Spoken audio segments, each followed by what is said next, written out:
सवाल ये है, अगर असदुद्दीन ओवैसी एआईएमआईएम के फायर ब्रांड चीफ प्रधानमंत्री बन जाते तो 2025 के उस भयानक पहलगाम अटैक के बाद क्या एक्शन लेते?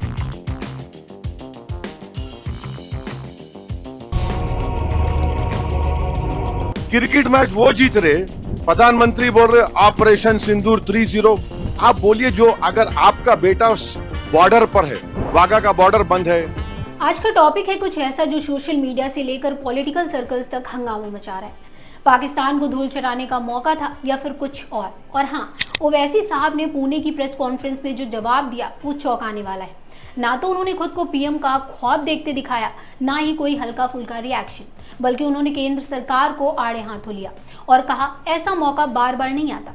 क्या है पूरी स्टोरी, क्या है वो ऑपरेशन सिंदूर जिसका जिक्र हो रहा है, और ओवैसी का ये बयान महाराष्ट्र चुनावों से जुड़ा है या राष्ट्रीय सिक्योरिटी का मुद्दा?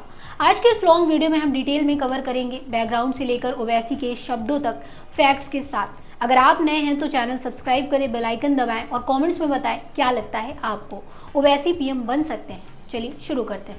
नमस्कार, मैं स्वाति पांडे और आप देख रहे हैं आपकी खबर राजनीति। 22 अप्रैल 2025 जम्मू कश्मीर का खूबसूरत टूरिस्ट स्पॉट पहलगाम, बर्फीली वादियां जहां टूरिस्ट घूमने आते हैं, लेकिन उस दिन आतंकवादियों ने नरसंहार कर दिया। 26 मासूम लोग मारे गए, पर्यटक, लोकल सब। रिपोर्ट्स के मुताबिक आतंकी लोगों का धर्म पूछकर गोली मार रहे थे। ये उरी या पुलवामा से भी ज्यादा क्रूर था। कौन थे आतंकी? पाकिस्तान बेस्ड ग्रुप्स, जैश ए मोहम्मद और लश्कर के लिंक्स। सीमा पार करके घुसे, सीआरपीएफ की पोस्टिंग में चूक हुई, क्विक रिएक्शन टीम को पहुंचने में घंटा भर लग गया, पूरा देश गुस्से में था। पीएम मोदी ने इमरजेंसी मीटिंग बुलाई, ऑल पार्टी मीटिंग हुई और फिर भारत ने रिवेंज लिया।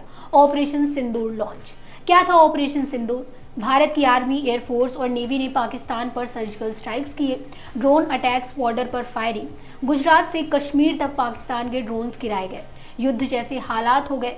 सिंधु जल संधि सस्पेंड, इंटरनेशनल लेवल पर पाकिस्तान को आइसोलेट करने की कोशिश, लेकिन अचानक ऑपरेशन रोक दिया गया। सीज फायर क्यों?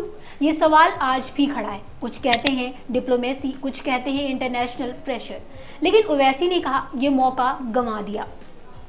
30 सितंबर 2025 पुणे में एआईएमआईएम की प्रेस कॉन्फ्रेंस, महाराष्ट्र चुनावों के सिलसिले में ओवैसी वहां थे।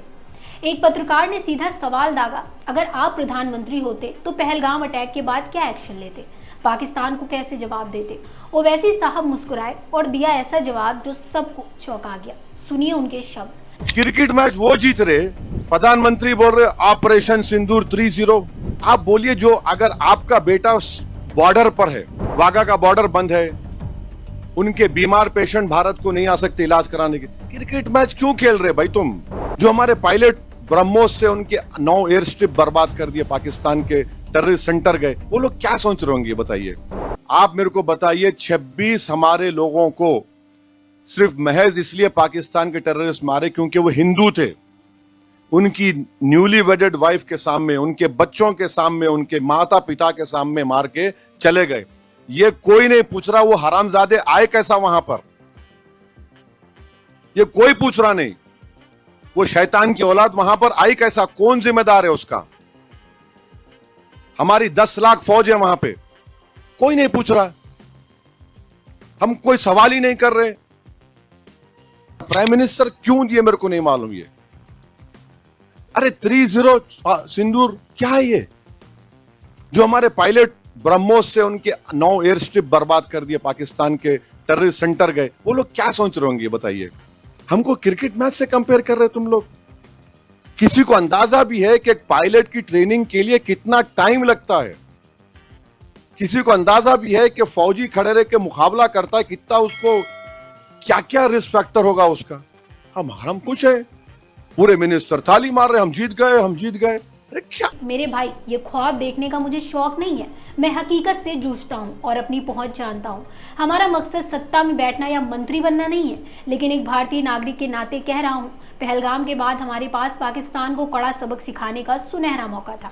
युद्ध जैसे हालात थे, ड्रोन गुजरात से कश्मीर तक उड़ रहे थे, पूरा देश तैयार था। फिर अचानक ऑपरेशन सिंदूर क्यों रुक गया? सीज फायर क्यों? अब संसद में बैठकर पीओके लेने की बात करते हैं, लेकिन वो मौका हाथ से निकल गया। वाह, चौंकाने वाला इसलिए क्योंकि ओवैसी को अक्सर मुस्लिम वोट बैंक या एंटी नेशनल कहा जाता है, लेकिन यहाँ उन्होंने सरकार को घेरा, कहा कि राष्ट्र की भावनाओं की अनदेखी हुई। ना तो उन्होंने खुद को हीरो बनाया, ना पीएम बनने का ख्वाब दिखाया, बल्कि हकीकत पर फोकस किया। ये बयान एक्स पर वायरल हो गया, लाखों व्यूज हो गए। और हाँ, पहले भी ओवैसी ने अटैक पर रिएक्ट किया था। अप्रैल में कहा था, ये मानवता पर हमला है, पाकिस्तान को मुंह तोड़ जवाब दो।